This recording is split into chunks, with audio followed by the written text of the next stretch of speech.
नमस्कार। आपका अखबार के इस अंक में आपका स्वागत है। मैं हूं प्रदीप सिंह। प्रधानमंत्री नरेंद्र मोदी ने अटल बिहारी वाजपेयी और लाल कृष्ण आडवाणी के समय की जो उनके युग की जो भारतीय जनता पार्टी थी, उसकी संस्कृति में पूरी तरह से, उसके कल्चर में पूरी तरह से बदलाव कर दिया।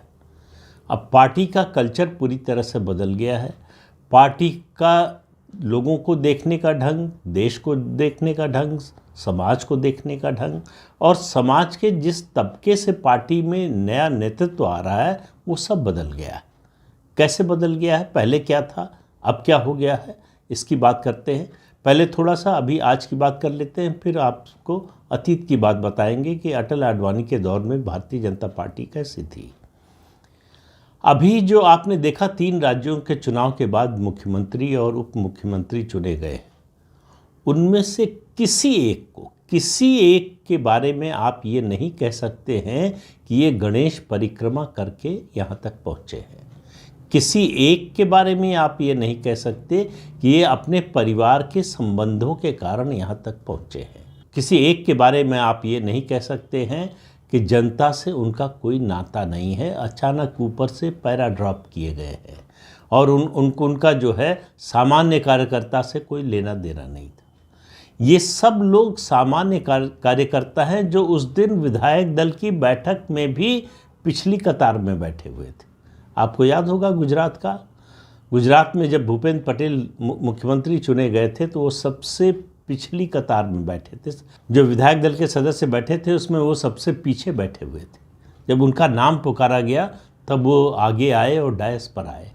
यही स्थिति जो है इन 3 राज्यों के मुख्यमंत्रियों और उप मुख्यमंत्रियों की थी कि इनका नाम पुकारा गया तब ये आगे आए और डायस पर आए।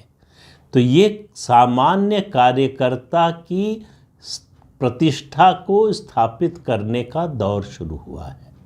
यहाँ इस बात से कोई फ़र्क नहीं पड़ता कि आप ऑक्सफोर्ड से पढ़े हैं, सेंट स्टीफन से पढ़े हैं या भारत के किसी बड़े शिक्षण संस्थान से पढ़े हैं, किस बैकग्राउंड से आते हैं, आपका पारिवारिक बैकग्राउंड क्या है, क्या आप अंग्रेज़ीदाँ हैं या अंग्रेज़ीदाँ कल्चर को मानने वाले हैं, उस संस्कृति से आते हैं, इससे कोई फ़र्क नहीं पड़ता। बल्कि ये एक तरह से आप कहें तो डिस्क्वालिफिकेशन है। मोदी और अमित शाह के युग में ये बातें जो है आप दौड़ से बाहर भी कर सकती हैं।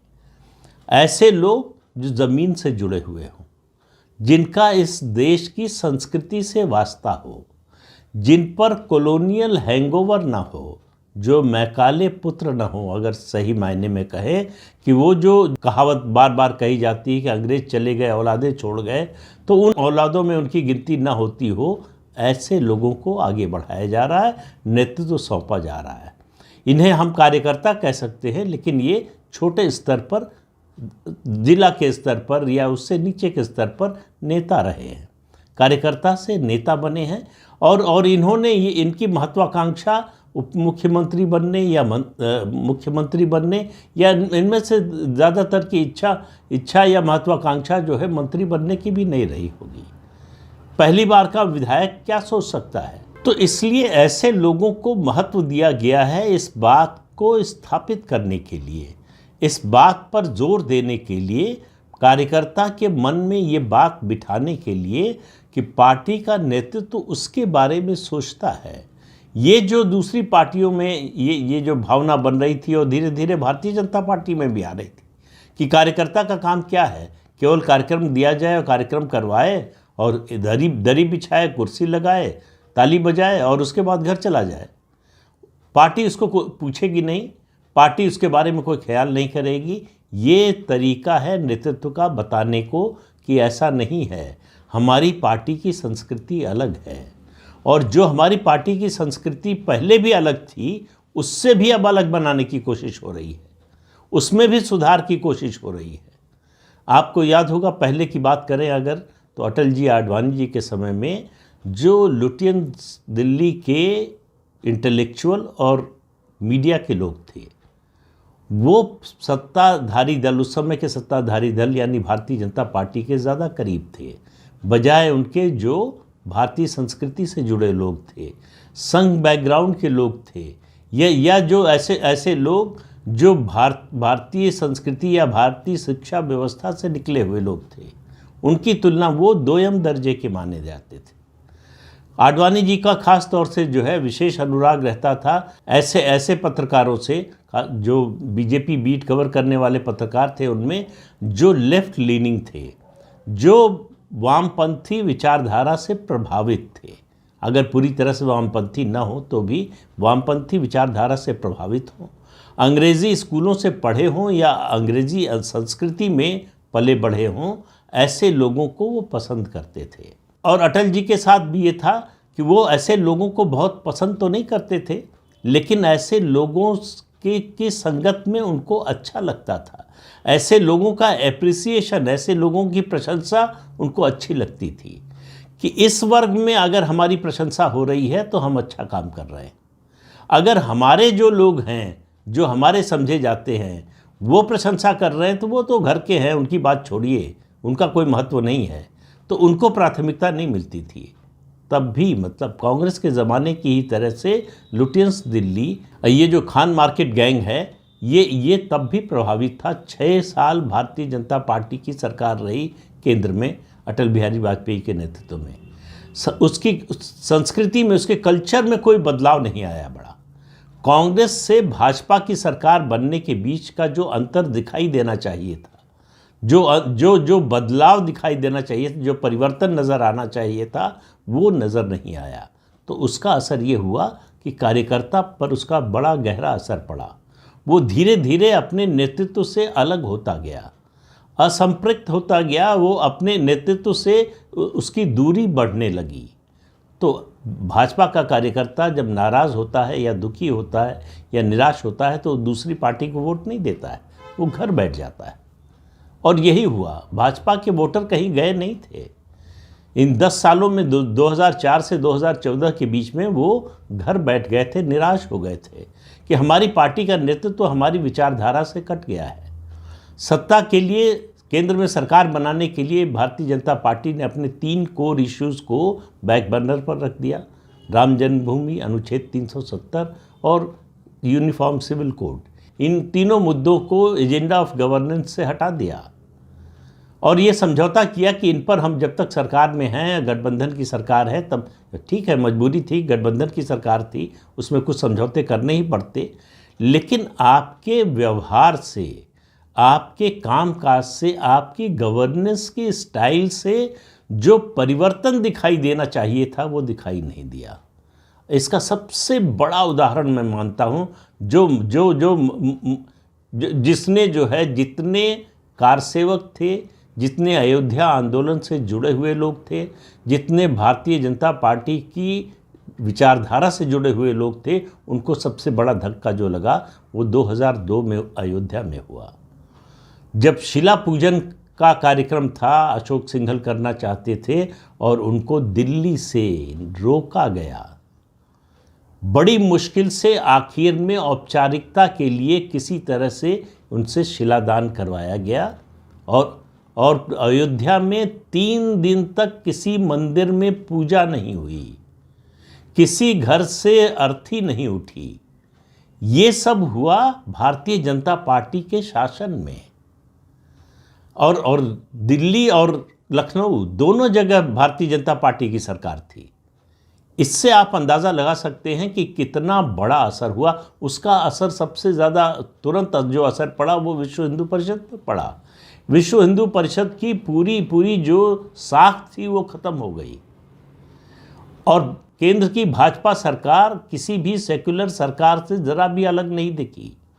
मुलायम सिंह यादव ने 1990 में जो बात बोली थी कि परिंदा भी पर नहीं मार सकता है अयोध्या में, तो वो तो नहीं कर पाए, लेकिन लाल कृष्ण आडवाणी के गृह मंत्री रहते हुए अयोध्या में ये हुआ। तो उसके अलावा भी आप देखिए, जिस तरह के लोगों को बढ़ावा दिया गया, लुटियंस दिल्ली में जिस तरह के लोगों को चाहे मकान देने की बात हो, चाहे नौकरी देने की बात हो, चाहे दूसरी सहूलियतें देने की बात हो, ये वही सब लोग थे जो कांग्रेस के समय में फल फूल रहे थे। उन्हीं लोगों ने प्रशंसा शुरू कर दी अटल बिहारी वाजपेयी और लाल कृष्ण आडवाणी की और भारतीय जनता पार्टी की, और उस सरकार के भी चहेते हो गए। ऐसे ही लोगों को आगे बढ़ाया जाने लगा। लेकिन नरेंद्र मोदी ने क्या किया, आते ही पहला संदेश दिया कि ये जो मैकाले पुत्र हैं, ये जो कॉलोनियल हैंगओवर की संतानें हैं, ये जो अंग्रेज चले गए संतानें छोड़ गए, वो संतानें जो हैं वो हमको, उनका साथ हमको मंजूर नहीं है। हमको अपने लोग चाहिए, अपनी संस्कृति में पले बढ़े लोग चाहिए, जिनको भारतीय संस्कृति पर गर्व हो। जो पहले था, जो भारतीय संस्कृति के प्रति विरक्ति रखते थे या फिर उससे नफरत करते थे, ऐसे लोग भाजपा के करीब आ गए। इससे बड़ी विडंबना क्या होगी। मोदी ने इस बात को पहचाना। मोदी मुख्यमंत्री रहते हुए दिल्ली बहुत ज़्यादा नहीं आए। दिल्ली के पत्रकारों को उस तरह से उन्होंने लिफ्ट नहीं दिया, उस तरह से उन्होंने भाव नहीं दिया। और प्रधानमंत्री बनने के बाद ये इंश्योर किया कि ऐसा ना हो। पहला काम किया कि प्रधानमंत्री के साथ जो बड़ा दल जाता था पत्रकारों का और मौज मस्ती के लिए सरकारी खर्चे पर, उसको बंद करा दिया। ये एक तरह से कल्चरल शॉक की तरह लुटियंस दिल्ली के मीडिया कर्मियों के लिए और खान मार्केट गैंग के लिए था। उनको विश्वास ही नहीं हुआ कि कोई प्रधानमंत्री ऐसा कर सकता है। लेकिन नरेंद्र मोदी ने ऐसा करके दिखाया। और उसके बाद आप देखिए उनकी नियुक्तियों में, आप देखिए सरकारी नियुक्तियों में गवर्नेंस का जो उनका स्टाइल है, उसमें देखिए तो भारतीय संस्कृति को प्राथमिकता, जो भारत की संस्कृति में गौरव महसूस करते हों ऐसे लोगों को आगे बढ़ाने का काम, ये मुख्य बदलाव, परिवर्तन है अटल जी के समय, अटल आडवाणी जी के समय की भाजपा और आज मोदी शाह के समय की भाजपा में। अब ऑक्सफोर्ड के पढ़े हुए लोग विद्वान नहीं माने जाते। मोदी ने ये देखा, ऑक्सफोर्ड और कैम्ब्रिज दोनों जगह से पढ़े हुए डॉक्टर मनमोहन सिंह 10 साल इस देश के प्रधानमंत्री रहे और देश के सबसे बड़े अर्थशास्त्रियों में अर्थव्यवस्था का ऐसा कबाड़ा किया कि उसको उबारने में बहुत समय लग गया प्रधानमंत्री नरेंद्र मोदी को। तो और उन्होंने देखा कि ये चिदम्बरम, मणिशंकर अय्यर, ये जो सेंट स्टीफेंस और दूसरे ऐसे संस्थानों से पढ़े हुए लोग हैं, ये भारत को नहीं चला सकते। ये भारतीय संस्कृति के प्रति इनका जो रवैया, अपमानजनक रवैया है, उसके चलते ये भारत को आगे नहीं बढ़ा सकते, ये भारत को ताकतवर नहीं बना सकते, विश्व मंच पर ये भारत की प्रतिष्ठा को स्थापित नहीं कर सकते। और उन्होंने बदलाव का सिलसिला शुरू किया। उन्होंने देसी लोगों को आगे बढ़ाने का, यानी जो भारतीयता से ओतप्रोत है ऐसे लोगों को आगे बढ़ाने का काम किया। ऐसे लोगों को बढ़ाने का काम लगातार करते जा रहे हैं। मोदी ने इस बात की परवाह नहीं की कि इसके लिए उनकी आलोचना होगी। उनको मालूम था कि ये जो लुटियंस दिल्ली का तंत्र है ये बहुत मजबूत है, बहुत ताकतवर है। इसका देश में नहीं विदेशों से इसके संबंध हैं, संपर्क हैं और ये किसी भी सरकार को अस्थिर करने में सक्षम हैं। और इन्होंने पूरी कोशिश भी की, 2014 से 19 के बीच में पूरी कोशिश की इस सरकार को अस्थिर करने की, ये बताने की कि ये एक फ्लूक था, ये ऐसे ही एक तुक्का था, लग गया, मोदी जीत गए, अगली बार जीतने वाले नहीं हैं। इसका पूरा माहौल बनाने की कोशिश की, मोदी को सांप्रदायिक बताने की कोशिश की। और वो कोशिश तो 2002 से चल रही है, उसमें कोई रुकावट नहीं आई।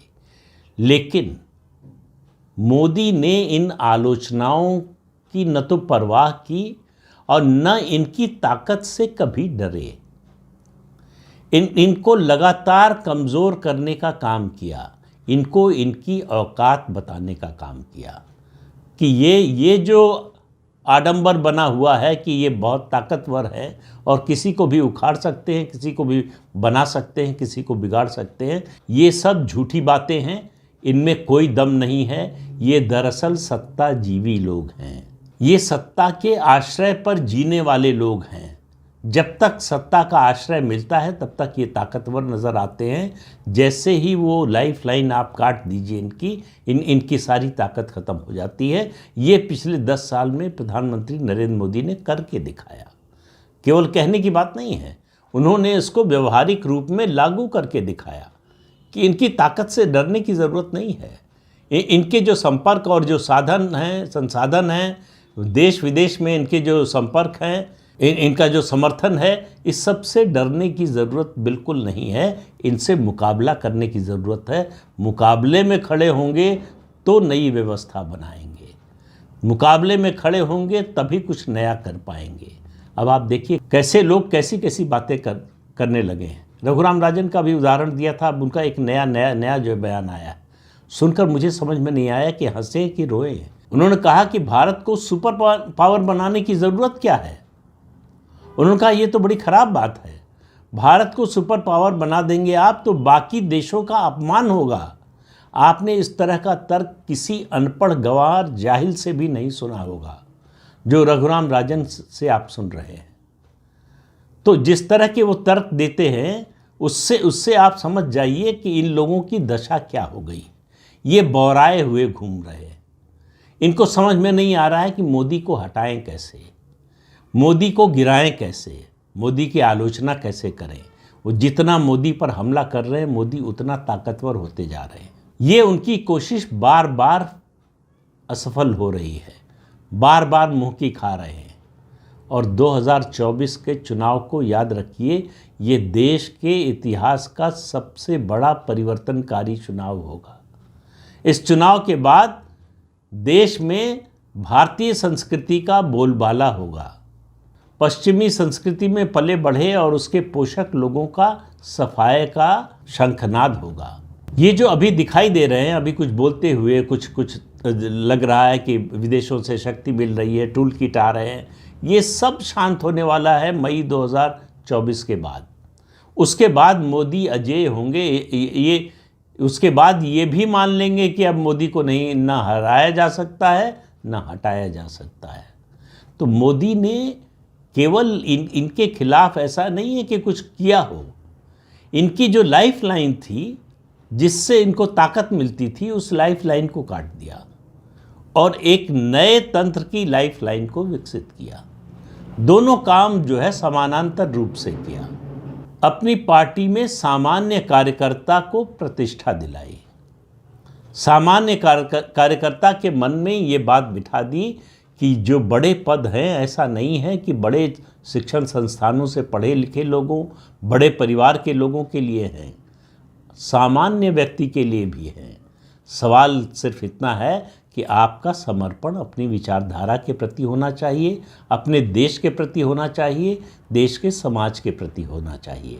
देश में सामाजिक सौहार्द बनाने में आपकी रुचि होनी चाहिए, रुझान होना चाहिए। ये गुण अगर आप में हैं तो आपके लिए कोई भी पद पहुंच से बाहर नहीं है। और ये जो 3 मुख्यमंत्री बने हैं, आप आने वाले समय में देखते रहिए। आप लोकसभा चुनाव में देखिएगा किस तरह से उम्मीदवारों में परिवर्तन होगा। जो 2019 में जीते हुए लोग थे, उनमें से कितने लोग बदले जाते हैं। और 2024 की नई कैबिनेट, उसकी तैयारी मोदी ने अभी से शुरू कर दी है और आपको एकदम बिल्कुल नई सरकार दिखाई देगी। कंटिन्यूटी में पुरानी सरकार है, लेकिन उसका स्वरूप जो है उसको देखकर आपको लगेगा कि नई सरकार अभी पहली बार बनी है। तो मोदी चेंज विथ कंटिन्यूटी, निरंतरता के साथ परिवर्तन के पक्षधर हैं।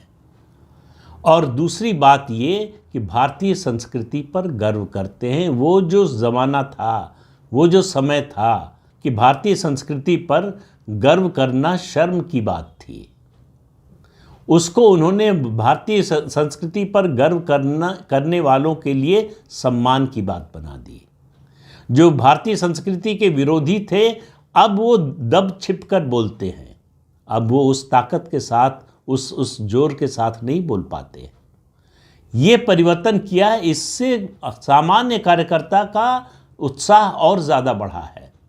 उसको लगा है कि ये जो संस्कृति है, नई संस्कृति पार्टी की विकसित हो रही है, इसमें ये दरअसल हमारी ज़मीन से जुड़ी हुई है और हमारे लिए है और हम जैसों के लिए है। तो ये जो बदलाव है, इसका असर केवल 2024 के चुनाव तक मत देखिए, इसका असर आने वाले कई दशकों तक होगा। वो जो बात अमित शाह जी कहते हैं कि अगले 20-25 साल तक बीजेपी रहेगी, जो मोदी परिवर्तन कर रहे हैं उससे आप मानकर चलिए कि अगले 40-50 साल तक बीजेपी को हटाना बहुत मुश्किल होगा।